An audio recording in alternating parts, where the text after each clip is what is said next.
Hello everyone, welcome back to my second session of VBA programming. इससे पिछले वाली video में मैंने देखा था कि अगर हमें सिंपल इंटरेस्ट फाइंड आउट करना हो एक्सेल VBA के हेल्प से तो हम कैसे फाइंड आउट करेंगे। इस एग्जांपल्स को मैंने देखा था।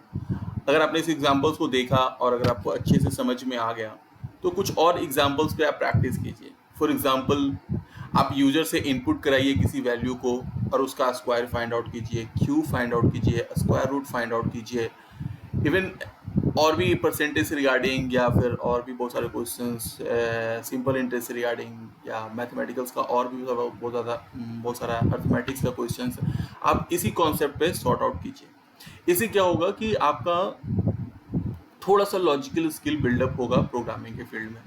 थोड़ा आप सोच सकेंगे कि हाँ हम अपने मैथमेटिकल प्रॉब्लम्स को हम प्रोग्राम में आगे कैसे सॉर्ट आउट करेंगे। आप कीजिए। अगर इसके बाद भी अगर कुछ क्वेश्चंस हो आपके पर्सनल क्वेश्चंस पे तो आप मुझे कमेंट्स बॉक्स में लिखिए। जब भी मुझे टाइम मिलेगा मैं कोशिश करूंगा कि आपके क्वेश्चंस पे रिस्पॉन्स करूं। देखिए दोस्त, अगर आपको एक्सेल VBA सीखना है तो आपको हमारे वीडियोस के साथ साथ मैं हमें आइदर वीडियो के लास्ट में या वीडियो स्टार्ट करने से पहले मैं आपको कुछ असाइनमेंट्स और केस स्टडीज़ के बारे में बताऊंगा। उस पर आपको प्रैक्टिस करना है बिकॉज अगर आपको सीखना है तो मैं एक दो एग्जांपल्स दूंगा और उस एग्जांपल से आप एक्सपर्टीज हासिल नहीं कर पाएंगे प्रोग्रामिंग में।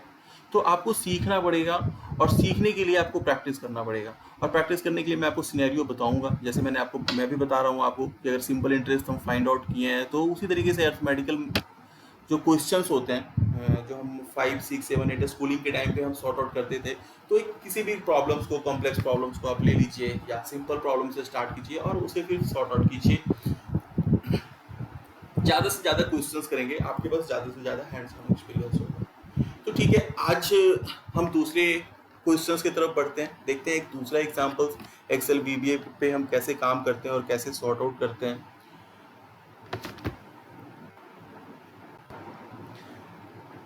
देखिए, आज जब आप मैं ये सोच रहा हूँ, जब आप इस वीडियो के साथ कंटिन्यू है और आप दूसरे लेक्चर्स को सुन रहे हैं, तो मैं ये मान के चलता हूँ कि आपको एक्सेल पे काम करना थोड़ा बहुत आता है। बेसिक एक्सेल पे काम करना आपको आता है। तो जब आप एक्सेल पे काम करना शुरू किए होंगे या एक्सेल सीखना शुरू किए होंगे, आइदर वो स्कूलिंग का टाइम रहा हो या किसी कंप्यूटर इंस्टीट्यूट पे जाके आप एक्सेल सीखे होंगे, तो सबसे पहला जो कंप्यूटर्स पे हम लोग जो एक्सेल पे जो टास्क सीखते हैं वो सीखते हैं एक मार्कशीट बनाना। कि मार्कशीट हम कैसे बनाते हैं एक्सेल के ऊपर, कैसे हम सेल के अंदर वैल्यू इनपुट करते हैं, कैसे फिर बॉर्डर लाइन करते हैं, कैसे उसे कलर करते हैं। ये इस तरीके का एक्सेल में हम टास्क करते हैं। फॉर एग्जांपल्स मैं आपको दिखाता हूँ कि क्या होता है कि स्कूल में हम क्या सबसे पहला जो असाइनमेंट्स हम स्कूलिंग के टाइम पे या हम अपने फर्स्ट जब हम एक्सेल सीखना स्टार्ट किए होंगे एज अ बिगनर, तो उस टाइम पे हम इसी तरीके के छोटे छोटे असाइनमेंट्स और प्रोजेक्ट पे काम करते थे और आज उसी प्रोजेक्ट को हम VBA के जरिए सॉर्ट आउट करेंगे। बट हमारा क्वेश्चंस है क्या, हमारा असाइनमेंट है क्या, पहले हम उसको देखेंगे। हमारा असाइनमेंट ये है कि हमें एक मार्कशीट का चार्ट बनाना है। एक स्कूल के लिए, एक पर्टिकुलर किसी क्लास के लिए हमें मार्कशीट का चार्ट बनाना है। तो मार्कशीट के चार्ट में क्या क्या होते हैं, तो होते हैं हमारे पास सबसे पहले रोल नंबर, देन होता है हमारे पास नेम। ठीक है, नेम के बाद होता है हमारे पास सारा सब्जेक्ट। कौन कौन सा सब्जेक्ट होता है, मैथ्स होता है, साइंस होता है, हिंदी होता है, इंग्लिश होता है, और कंप्यूटर सीख रहे हैं तो कंप्यूटर भी डाल देते हैं, कंप्यूटर होता है। इस तरीके से हम मार्कशीट बनाते हैं। अब रोल नंबर एज्यूम की 1 हो, 2 3, हमें पता है कि इसमें 5 स्टूडेंट हैं या जितने भी हैं, इस तरीके से हम फाइंड आउट कर बनाते हैं। और यहाँ पे फिर हम इसे थोड़ा सा अट्रैक्टिव करने के लिए यहाँ पे हम कोई बॉर्डर लाइन अप्लाई कर देते हैं। और इसके बाद कुछ अगर इसका कुछ कलर अगर फॉर्मेटिंग करना हो तो जस्ट इमेजिन कि हम इस तरीके से कलर कर देते हैं। ये हमारा पहला सेगमेंट। हम जब एक्सेल सीखे होंगे तो कुछ इसी तरीके के सेगमेंट्स पे काम किए होंगे। सेम इसी एग्जांपल्स को या इसी सेगमेंट्स को हम एक्सेल VBA के जरिए करते हैं। स्टार्ट करें। मैं आपको बता दूं कि जो मेरा सेगमेंट्स है उस सेगमेंट्स के हर एक स्टेप को हम कोड के जरिए इनपुट करेंगे। जो भी एक्टिविटीज़ हम अभी लास्ट टाइम एक्सेल शीट पे ड्रॉ किए, उस एक्टिविटी को हम कोड के जरिए अभी अपने कोड विंडो पे लिखेंगे और उसके बाद आउटपुट देखेंगे कि हमारे पास क्या आउटपुट आता है। तो सबसे पहले हम क्या करते हैं, किसी भी प्रोग्राम को स्टार्ट करने से हम क्या करते हैं, प्रोग्राम का नाम देते हैं। प्रोग्राम का नेमिंग कैसे करते हैं, हम एक्सेल वीबीए के अंदर लिखते हैं सब प्रोग्राम नंबर 2, इनपुट करते हैं और ये हमारा इंड सब से ये प्रोग्राम क्लोज हो जाता है। तो सबसे पहले हमने क्या किया था, यहाँ पे जब देखेंगे तो हम देखेंगे कि सेल एड्रेस A1 पे मैंने एक वैल्यू इनपुट किया और उस वैल्यू का नाम है रोल नंबर। तो सेम यहाँ पे उसी तरीके से लिखेंगे। और ये सेल A1 कहाँ है, तो पार्टिकुलर सीट 1 के अंदर, सीट 1 के अंदर हमारे पास जो क्या है, सेल एड्रेस क्या है A1, और A1 में मैंने क्या इनपुट किया है, रोल नंबर। सेम जो स्टेटमेंट मैं आपको बोल रहा हूँ उसी स्टेटमेंट को हम VBA के अंदर लिखेंगे। और VBA के अंदर हम कैसे लिखेंगे, तो लिखेंगे सीट्स, और सीट्स का किस सीट्स की मैं बात कर रहा हूँ, तो कर रहे हैं वो हम सीट 1 की, और इसे इन्वर्टेड कॉमा के अंदर बंद करते हैं। मैं आपको एक बता दूं, बिकॉज मैं लिख रहा हूँ लाइन बाय लाइन कोड, तो छोटी छोटी चीज़ मैं आपको बताता हूँ कि कभी भी हम कोड लिखते समय जो स्ट्रिंग वैल्यू होते हैं, जो टेक्स्ट कैरेक्टर होता है, उसे इन्वर्टेड कॉमा के अंदर लिखते हैं। तो बिकॉज यहाँ पे सीट 1 एक टेक्स्ट कैरेक्टर है, स्ट्रिंग कैरेक्टर है, इसलिए हम इसे क्या कहाँ लिख रहे हैं, इन्वर्टेड कॉमा के अंदर।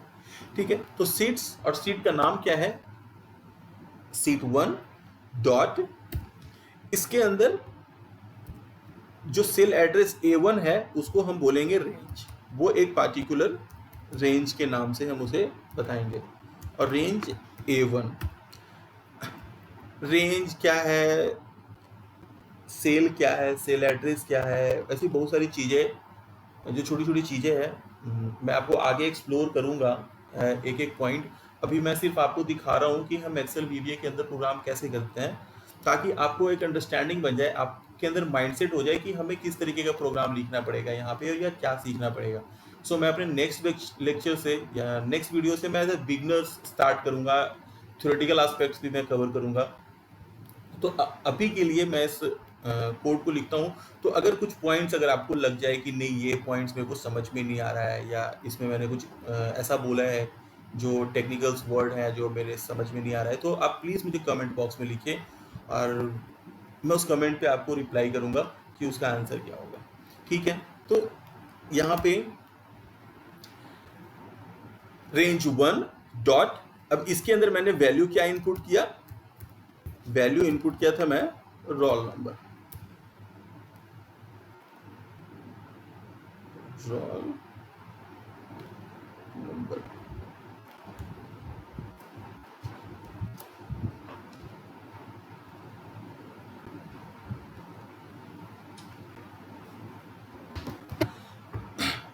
वैल्यू, सॉरी यहाँ पे मैं इज इक्वल टू छोड़ दिया, value is equal to roll number. ये पहले सेल पे जो मैंने रोल नंबर लिखा, उस रोल नंबर को लिखने के लिए ये कोड लिखना पड़ता है हमें, sheet 1 dot range A1 dot value is equal to roll number. Same उसी तरीके से B1 में मैंने नेम लिखा था, C1 पे मैंने मैथ्स लिखा, साइंस लिखा, हिंदी लिखा, इंग्लिश लिखा और कंप्यूटर लिखा। तो अब इस चीज को हम क्या कर लेंगे, कॉपी पेस्ट कर लेते हैं, कंट्रोल C और कंट्रोल V। ठीक है, इसको यहाँ से इरेज कर देते हैं और इस वाले पार्ट को यहाँ से इरेज कर देते हैं और इसे कॉपी पेस्ट कर लेते हैं। कितनी बार, 5 6, control C, control V, control V, control V। Hope कि आपको ये स्टेप समझ में आ रहा होगा, बिकॉज मैं एक ही लाइन को बार बार टाइप करने से बचने के लिए मैं कॉपी पेस्ट कर लिया। अब यहाँ पे मैं लिखूंगा सेल 2 पे मैंने क्या इनपुट किया है, तो यहाँ पे किया है मैं नेम। A3 पे मैंने क्या इनपुट किया है, ओके नहीं सॉरी यहाँ पे मैं गलत लिख रहा हूँ, यहाँ B1 है, ये B1 पे मैंने क्या इनपुट किया है, नेम। यहाँ पे C1 पे मैंने क्या इनपुट किया था, मैथ्स, यहाँ पे D1 पे, D1 पे क्या था हमारा,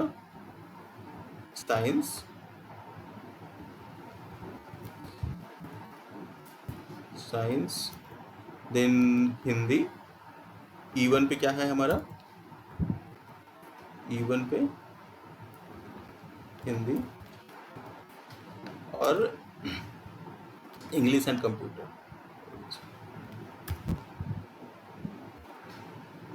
F1 पे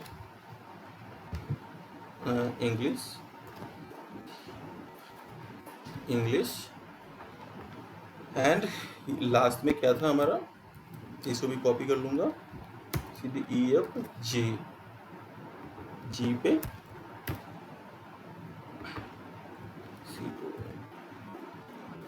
कंप्यूटर। ठीक है, ये वैल्यू सबसे पहले मैंने ये वैल्यू इनपुट किया, देन उसके बाद क्या किया, रोल नंबर इनपुट किया हम लोगों ने। रोल नंबर कहाँ इनपुट किया, A2, A3, A4, A5 और A6 पे। सेम इसी तरीके से मैं लिखूंगा, इसी को एक कॉपी कर लेता हूँ, यहाँ पे इस वैल्यूज को इनपुट कैसे कराऊंगा, यहाँ पे पेस्ट कीजिए दैट रेंज डॉट A2, यहाँ पे क्या हो जाएगा आपका A2 और वैल्यू इज इक्वल टू, इस बार क्या हो जाएगा यहाँ पे 1। अब हम 1 को इन्वर्टेड कोमा के अंदर नहीं लिखेंगे, क्यों, क्योंकि हम सिर्फ टेक्स्ट कैरेक्टर को ही हम इन्वर्टेड कोमा के अंदर लिखते हैं, जो स्ट्रिंग कैरेक्टर होता है उसे इन्वर्टेड कोमा के अंदर लिखते हैं, बट जो न्यूमेरिकल होता है, जो नंबर होता है, उसे हम इन्वर्टेड कोमा के अंदर नहीं लिखते हैं। ठीक है, तो सीट 1 के अंदर रेंज A2 पे मैंने किस वैल्यू को स्टोर करवाया, किस वैल्यू का इनपुट करवाया है, वो इनपुट है 1 का। सेम इसी तरीके से 5 बार हम लोगों ने लिखा है, तो यहाँ पे 5 बार हम लोग कॉपी कर लेंगे।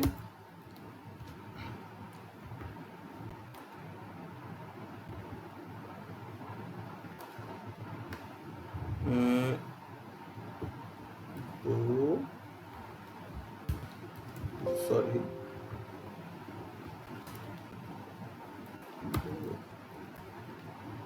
तीन, 1 2 3, यहाँ पे A4 देंगे सेल एड्रेस, नंबर 3 ठीक था, देन यहाँ पे A5 पे मेरा कौन सा वैल्यू स्टोर हो करवा रहे हैं हम, 4 को, और देन यहाँ पे A6 पे कौन सा वैल्यू स्टोर करवा रहे हैं, 5 को। अब हम देखेंगे क्या कि जो भी वैल्यू मैंने इनपुट किया था उस वैल्यू को मैंने कोड के जरिए यहाँ पे इनपुट कर दिया।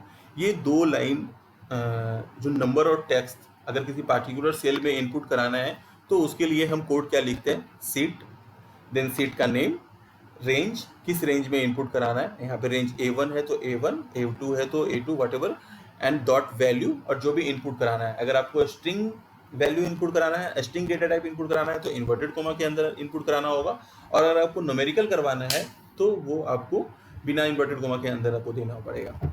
ठीक है, इसके बाद हम नेक्स्ट स्टेप क्या किए थे, नेक्स्ट स्टेप हम किए थे, हम बॉर्डर लाइन अप्लाई किए थे, है ना, हम बॉर्डर लाइन अप्लाई किए थे। तो बॉर्डर लाइन अप्लाई करने के लिए हम क्या लिखेंगे, सीट, अब बॉर्डर लाइन अप्लाई करने के लिए कैसे क्या लिखेंगे, seats seat 1 inverted coma close dot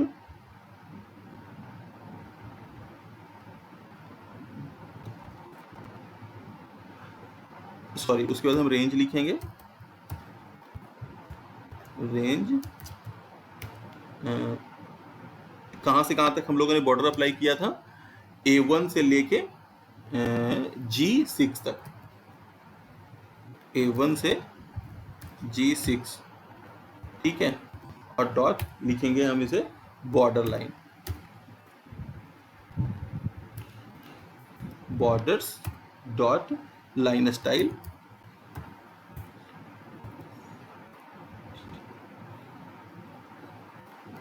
line style is equal to 1। Border यहाँ पे जो आप देखेंगे, यहाँ से हम बॉर्डर अप्लाई करते हैं, अगर हम मैनुअल टास्क करते हैं तो बहुत सारे बॉर्डर का लाइन स्टाइल दिया हुआ है, तो इस हर एक लाइन स्टाइल्स की अपनी नंबरिंग है।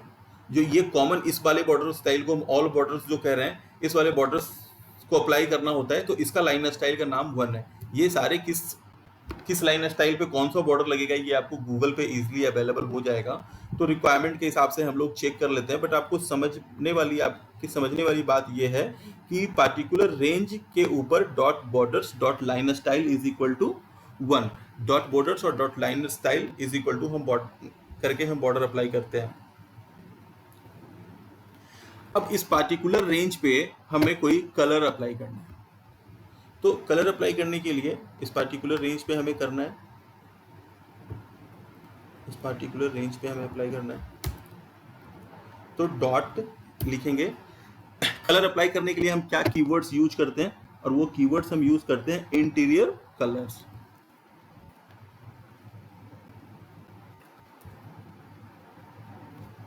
IOR इंटीरियर डॉट COL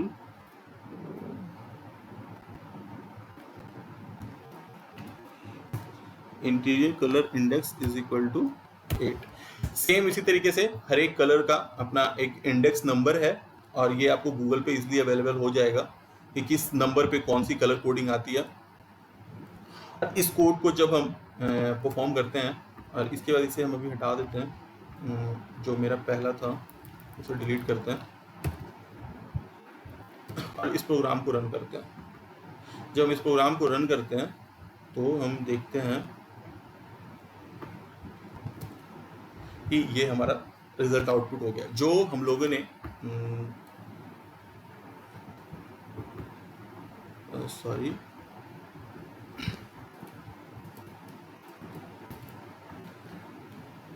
इससे पहले जो असाइनमेंट हम लोगों ने मैनुअल किया था, उसी असाइनमेंट को हमने कोड के जरिए किया। अब ये हमारा असाइनमेंट कंप्लीट हो गया। जो हमें चार्ट शीट बनाना था, ये चार्ट शीट हम इस तरीके से, मार्कशीट का जो चार्ट बनाना था वो हम इस तरीके से कोड के जरिए बनाते हैं। होप कि आपको यहाँ तक समझ में आया होगा। अगर नहीं तो आप कमेंट बॉक्स में लिख के बताइए क्या दिक्कत है। अब इस क्वेश्चंस में थोड़ा सा ट्विस्ट लाता है, थोड़ा सा और एक्स्ट्रा समझते हैं, थोड़ा और इसे बढ़ के समझते हैं। क्वेश्चंस इसमें रिक्वायरमेंट और हम बढ़ाते हैं। रिक्वायरमेंट ये बढ़ाते हैं कि अभी जो हम फिर से इसको रन करते हैं, इस प्रोग्राम को रन करते हैं, तो यहाँ पे देखते हैं ये चार्ट हमारे पास बन गया। अब हम चाहते हैं कि ये जो चार्ट है ये 1 से लेके 1 क्लास से लेके 10 क्लास तक के लिए बन जाए। ये चार्ट कितने क्लास के लिए बन जाए? 10 क्लास के लिए बन जाए। सबके लिए, फर्स्ट क्लास से स्टार्ट फ्रॉम 10 क्लास, ये सबके लिए ये चार्ट बन जाए। मतलब कि अगर 10 क्लास के लिए बनना है तो सेम इसी कोड को हम क्या करेंगे, 10 बार लिखेंगे। सेम इसी कोड को हम लिखते जाएंगे। तो ये जब हम कोड इस तरीके से लिखते हैं तो उसे, इस प्रोग्रामिंग स्टाइल को हम बोलते हैं अनस्ट्रक्चर्ड प्रोग्रामिंग। अनस्ट्रक्चर्ड प्रोग्रामिंग में क्या होता है कि हम एक ही तरीके के कोड को बार बार लिखते हैं, बार बार रिपीट करते हैं। इससे क्या होता है कि हमारे प्रोग्राम का साइज बहुत ज़्यादा बड़ा हो जाता है और जो हमारे प्रोग्राम को स्लो कर देता है। तो ये तो एक तरीका है ही, अनस्ट्रक्चर्ड प्रोग्रामिंग का एक तरीका है ही। दूसरा, एक अगर इसे हम बेहतर तरीके से लिखें तो हम इसे एक लूप के जरिए इस काम को मैनेज कर सकते हैं। एक लूप, अगर आप फर्स्ट टाइम प्रोग्रामिंग कर रहे हैं या इससे पहले आपको प्रोग्रामिंग का कोई नॉलेज नहीं है, तो लूप का नाम सुन के घबराने की जरूरत नहीं है। जब मैं आऊँगा धीरे धीरे, जब मैं लूप पे आऊँगा तो लूप को मैं और भी बहुत अच्छे से एक्सप्लेन करूँगा। बट मैं अभी सिर्फ आपको मैं ये बता रहा हूँ कि जो स्टेप्स है और उसे बार बार लिखना पड़े, इस चीज़ को रिड्यूस करने के लिए हम लूप का यूज़ करते हैं। हम लूप कीवर्ड्स का यूज़ करते हैं, लूप प्रोसेस को यूज़ करते हैं। लूप हमें किस चीज़ में हेल्प करता है? लूप का क्या काम है कि वो हमारे रिपीटेटिव कोड्स को रिड्यूस करता है। तो अभी हमारे पास रिक्वायरमेंट क्या है कि सेम इसी चार्ट को हमें कितने क्लास के लिए बनाना है? 10 क्लास के लिए बनाना है। जब 10 क्लास के लिए हमें ये चार्ट बनाना है तो हमें इसी स्टेप को कॉपी पेस्ट करना होगा। कितनी बार कॉपी पेस्ट करना होगा? 10 बार कॉपी पेस्ट करना होगा। तो हमें कॉपी कैसे करना होता है, तो हम आपको देखिए कोड लिख के दिखा रहे हैं कि हमें कॉपी कैसे करना है। कॉपी करने के लिए हम क्या लिखेंगे, अब ये तो हम फॉर्मेट हम लोगों ने बना लिया। उसके बाद हम लिखेंगे सीट 1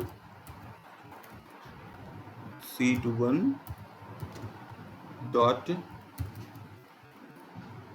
रेंज कहाँ से कहाँ तक, किस रेंज से लेना है, A1 से G6 तक डॉट कॉपी। अब इसे हम लोगों ने कॉपी कर लिया। कॉपी करने के लिए आपको कीवर्ड्स पता चल गया, particular range dot copy, copy हो गया। अब इसे हमें पेस्ट कराना है। पेस्ट कहाँ कराना है, बिकॉज हमको सेम सीट में 10 जगह कॉपी कराना है, तो इस सेल पे आके जो इसका लास्ट सेल है, एक सेल को छोड़ के उसके एक नीचे कॉपी कराना है, या दो छोड़ के कॉपी कराना है, जहाँ पे भी कराना है। एक पार्टिकुलर सेम इंटरवल छोड़ना है, कुछ गैप देना है, और उसके बाद 10 बार 10 क्लास के लिए कॉपी पेस्ट कराना है इस पार्टिकुलर मार्कशीट को। तो अब यहाँ पे हम क्या करेंगे कि कॉपी करेंगे। कॉपी करने के लिए हम पेस्ट कहाँ करवाना है, पेस्ट हमें करवाना है इस पे 9 सेल पे, A9 पे। तो A9 पे पहुंचने के लिए हम क्या कोड लिखेंगे, हम कोड लिखेंगे कि sets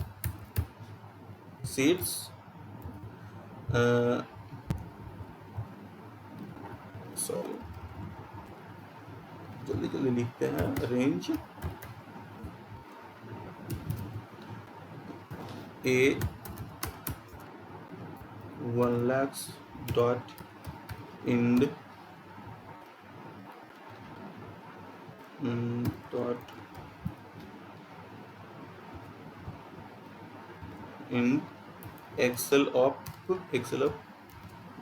dot offset 3.0 dot paste special, और इसे हम सीट का नाम हम कॉपी कर लेते हैं। अब ये क्या करेगा कि इस पार्टिकुलर, सॉरी यहाँ पे डॉट छूट गया,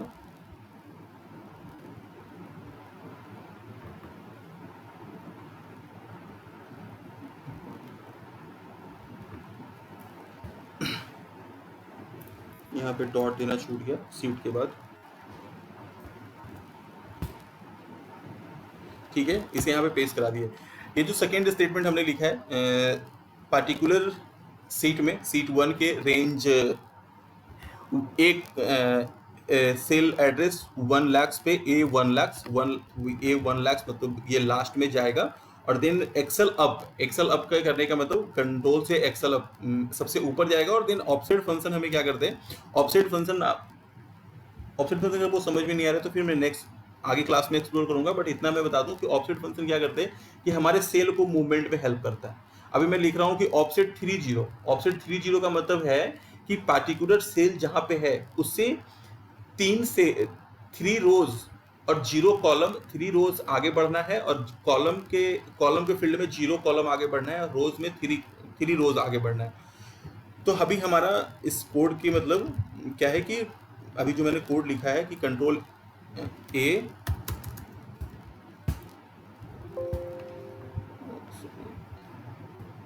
कंट्रोल G, मैंने बोला है कि आप पार्टिकुलर सेल को A1 lakhs पे जाओ, A1 lakhs पे जाने के बाद इंड अप करो, मतलब ऊपर जाओ, और देन 2-3 सेल आप नीचे डाउन हो जाओ, और कॉलम में 0 होना है, रो में आपको कितना नीचे डाउन होना है, 3 डाउन होना है। तो ये डाउन करने के लिए जो हम कीवर्ड्स यूज करते हैं, ऑफसेट 3 का मतलब 3 रोज जो भी पार्टिकुलर सेल पे है अभी हमारा कर्सर, उससे 3 सेल डाउन होगा, और कॉलम में 0 होगा कॉलम।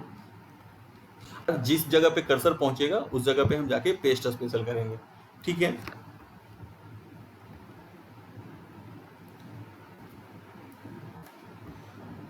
अब ये पार्टिकुलर जो क्या हुआ, जो दूसरा स्टेटमेंट हमने लिखा, इसमें ने इस पार्टिकुलर रेंज को यहाँ से कॉपी किया।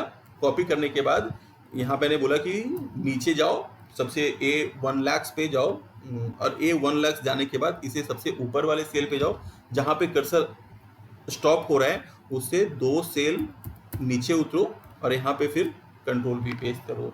ये मैंने अभी कोड के जरिए इसी स्टेटमेंट को लिखा है। अब बिकॉज हमें यहाँ पे कितनी बार कॉपी पेस्ट कराना है, 10 बार कॉपी पेस्ट कराना है, तो इस कॉपी पेस्ट वाले टास्क को कितनी बार हमें रिपीट कराना होगा, 10 टाइम्स रिपीट कराना होगा। तो जितने भी टाइम्स रिपीट कराना है उस टाइम को हम एक किसी वैल्यू पर स्टोर करेंगे और फिर उस वैल्यू को स्टोर करने के लिए हम एक वेरिएबल डिटरमाइन करेंगे और वेरिएबल के लिए हम क्या लिखते हैं कि dim I as a integer. ठीक है, और इस पार्टिकुलर टास्क को हम लूप के अंदर लिखेंगे। अब लूप हम कैसे लिखते हैं? लूप के अंदर मीन्स एक ही टास्क को हमें 10 बार रिपीट कराना है, तो इसी टास्क को हमें 10 बार रिपीट कराने के लिए हम क्या लिखेंगे कि for I is equal to 1 to कितनी बार कराना है हमें? 10 बार कराना है। और इसे फिर एक बार बोलेंगे कि नेक्स्ट आई। एक बार इसमें क्या करेगा कि पहले एक बार इस टास्क को एक बार परफॉर्म करेगा और परफॉर्म करने के बाद फिर ये दूसरी बार परफॉर्म करेगा, तीसरी बार परफॉर्म करेगा, और ये कितनी बार परफॉर्म करेगा? जब तक इसका इंस्ट्रक्शंस नहीं खत्म हो जाएगा। 10 टाइम्स है तो 10 टाइम्स ये इंस्ट्रक्शंस को पूरा करेगा, सेम इसी टास्क को रिपीट टास्क को पूरा करेगा। अब देखिए इस प्रोग्राम को हम जो भी प्रोग्राम हम लिखे हैं उसे ये करते हैं, रन करके देखते हैं। अब रन कीजिए इसे, 1 मिनट।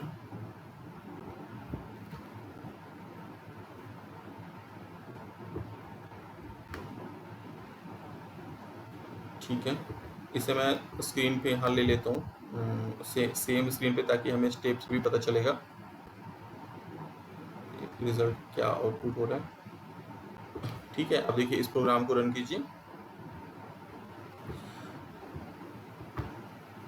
देखिए हो गया 10 टाइम 10 जितनी बार मैंने इसे कमांड दिया था, जितनी बार मैंने इसे इंस्ट्रक्शन दिया था, वो उतने टाइम इसे कॉपी पेस्ट कर दिया। और इस रिपीटेटिव टास्क को कंट्रोल करने के लिए हमने किस कीवर्ड्स का यूज किया? फॉर का यूज किया, और for I is equal to 1 to 10 और नेक्स्ट आई। इस प्रोसेस को हम क्या बोलते हैं? लूप बोलते हैं। जब हम आगे लूप को और इन डेप्थ में पढ़ेंगे तो हम और अच्छे से समझेंगे। मेरा यहाँ पे इंटेंशन सिर्फ ये बताने का है कि हम लूप के जरिए कैसे चीज़ों को कंट्रोल करते हैं, या एक्सेल के अंदर हम चीज़ों को कैसे रिपीटेटिव टास्क को कंट्रोल करते हैं।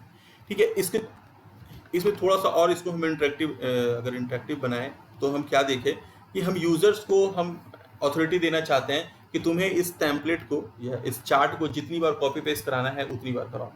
तो इसे कराने के लिए हम क्या करेंगे कि फिर से हम एक वेरिएबल लेते हैं कि dim J as a integer,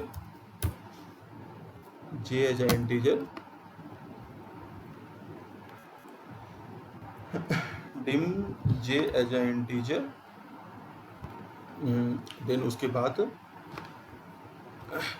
जे की वैल्यू, जे को एक मैंने इंटीजर लिया, अब लिखता हूँ J is equal to input box,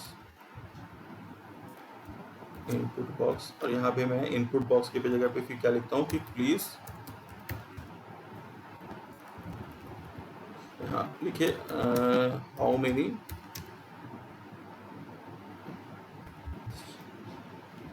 many seat do you want?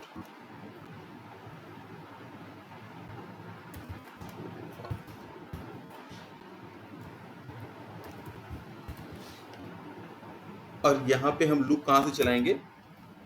10 की जगह हम वैल्यूज को कहाँ स्टोर करवा रहे हैं? वैल्यू को हम स्टोर करवा रहे हैं जे पे।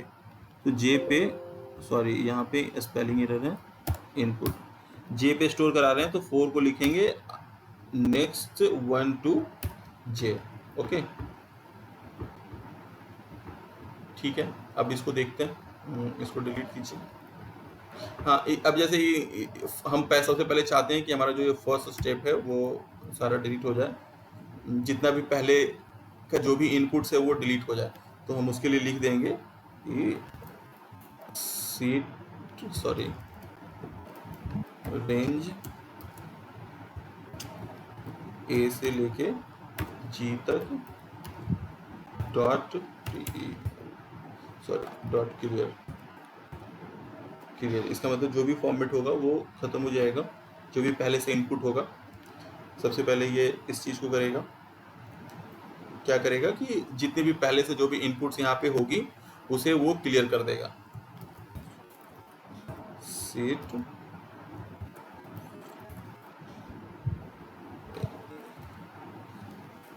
Seat 1 dot range dot clear.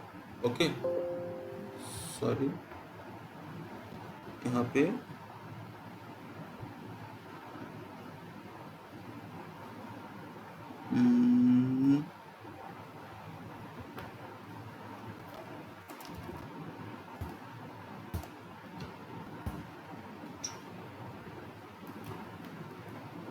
एक मिनट, यहाँ पे हमें सीट का नाम गलत लिखता है, यहाँ पे seat dot clear, CLEAR clear. Okay, अब ठीक है, अब इस प्रोग्राम को रन करते हैं। ये हमसे इनपुट मांग रहा है कितनी बार हमें ये सीट को कॉपी पेस्ट कराना है, जो मार्कशीट हमने बनाया है। एज्यूम कि मुझे 5 टाइम करवाना है। अभी यहाँ मैं इनपुट करूँगा तो ये कितनी बार हमारी सीट हमारे पास कितना बार इनपुट हुआ है, 5 टाइम। ठीक है, लास्ट में ये जो आ रहा है ऑलरेडी कॉपी का मोड ओपन है, तो इसको हम यहाँ पे इस कोड के जरिए लिखेंगे कि application dot cut copy mode is equal to false.